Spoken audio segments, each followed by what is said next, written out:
What's going on, guys? Welcome to my Bloodborne level 4 run. This is going to be against Micolash, the host of the Nightmare. This is going to be, the usual no upgrades, damage, ruins, guns. I'll just be using items, pretty much. So I'm just going to show you guys an effective way on how to take them out. And also going to be using an effective strategy that people have been using in the earlier builds as well, because I'm on the current build, which is I think version 1.8. So I'm just going to show you guys the method if you guys don't know, but I'm sure most of you guys probably know. So item wise, you want to bring the both cocktails, the rope and the normals. You want to bring a bolt with you. Bring fire paper if you want to as well.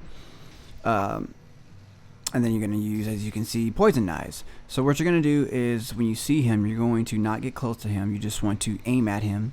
And when you aim at him, you want to throw 3 poison knives at him. And if successful, what's going to happen is that he's going to start losing damage over time. And that method is going to help in his second phase. So the first phase, you're supposed to throw 3 of them for the health to go down. For some reason in the second phase, if you throw 2 of them, his health will go down. And then usually during the first phase, you're supposed to force him to go in that lit room in there on that left side. So if he goes in there, that's a good thing. And then you want to kill, of course, the enemies that are near him as well. But usually what happens is that people will fight him in the room where it's lit. But if you do that, you run into 2 more skeletons. You'll have to kill them before you start killing him. And then after, I think, like a couple minutes, the skeletons will pretty much respawn and get back up and start attacking you. So it can be very, very, very annoying. When you're actually fighting Micolash, you want to have your pellets with you, and you want to have bolt paper with you as well, since that's going to be his weakness.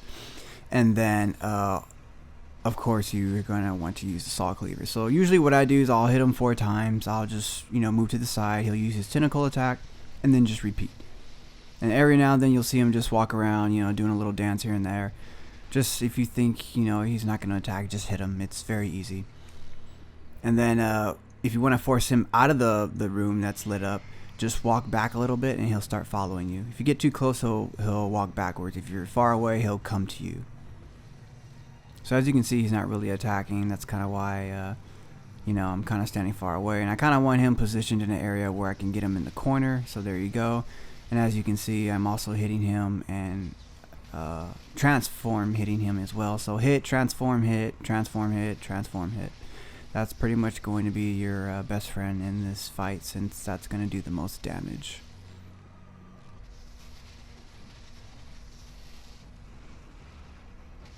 So like I said, he's, at least in the first phase, he's very, very, very easy. Even the second phase is easy too, as long as you're using the exploit method, which is using the poison knives to make this fight a lot easier.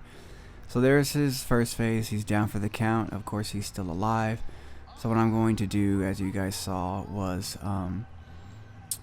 I took out the bolt paper, because pretty much not going to use that anymore, and I equipped it with the pebbles. So you're going to see why I'm using the pebbles. So there's a few enemies here, just dodge them easily. You should be okay. Just watch out for the arrow guy. So I'm going to show you guys why I'm using the pebbles, because in order for the exploit to work the second time around on the second phase using the poison knives, you want him to not go through the mirrors, because if he goes through the mirror, what's going to happen is the poison knife method's not going to work. So pretty much when you chase him through the mirror, you come over here, you're going to see him down over here. Don't fall down. You're just going to aim, and you're going to throw a pebble at him. If he goes through the mirror, that means that you're going to have to force him to not go into the mirror. So in order to do that, we're going to run down the stairs. I am going to follow him down the stairs. I'm going to chase him. And then it doesn't matter if he goes through the mirror that's down here or if he runs back up the stairs. It doesn't really matter. You're just going to chase him. I thought for some reason he'd show up there, but he didn't. And then you can grab the blood if you want there. The money, pretty much. That's what it is. Avoid the enemies that are down there. You're going to run back up the stairs, and you're just going to look for him. Thought he was over here. He wasn't. So I just ran back up the stairs. He's probably going to be in the area that I need to go, which he was. So you come up here, you see him, just chase him, but make sure that he falls down, but don't fall down with him. So now what I'm going to do, I'm going to throw a pebble to see if he goes through the mirror. Okay, he doesn't. So pretty much what he does now, he just teleports, and that's what I want. So every time you hit him, he just teleports in that in this area. So instead of him teleporting in the mirror, he just pretty much teleports in this area without teleporting in the mirror, which is what you want. And then after that, when you confirm that he's not going to teleport in the mirror, you just throw 2 poison knives, and he pretty much loses health over time. And this is what he does. This is what you want. So just make sure you have a lot of poison knives with you. I didn't have a lot with me to pretty much finish him off, but that's okay. But if you guys are using this method, it does work in the current build, which is version 1.8. And I saw a few people do this. This is not my strategy. I've seen people such as Global Trance use it. I've seen a few other high-level Bloodborne players use this method as well. And I saw a few people on Reddit said that they were having trouble for this method to work. Some people got it to work, some people didn't. So I'm assuming this is probably the method for it to work. And I'm assuming the people that couldn't get it to work, they probably had problems because he was probably going in the mirror when they hit him, and that's why the poison knives weren't registering. So then just wait until the poison knife's in. You'll know that the poison will end, because he'll just sit there in a stationary position. So we're just going to play the waiting game. Okay, so after it ends, he'll pretty much just sit there again, because normally what happens is when you jump down, he'll run and you chase him, and then this gated door comes down, and you're supposed to go around to chase him, and the fight becomes a little bit more harder and more annoying. So this is the best way to do this. So I use my last 2 of my poison knives. Like I said, if you have more poison knives, you can just pretty much keep this strategy up.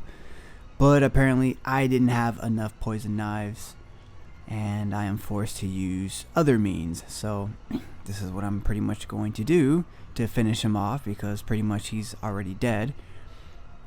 So pretty much what health that he has left, I'm just going to use my oil urns on him, and then throw cocktails to do more damage, of course. So here we go. He just has a little bit of health. Throw some oil urine at him, throw some cocktails at him, do more damage. And I'm just going to throw some more oil at him. So I'm pretty much just going to keep up the oil, the Molotov cocktail combo on him, and this fight is pretty much done. So throw another. So about maybe 2 more. I think at the end here I decided that I just wanted to save a little bit of my oil urines and just throw a cocktail. Yes, I was correct. And then I just threw another one just to save my oils, just because they're expensive.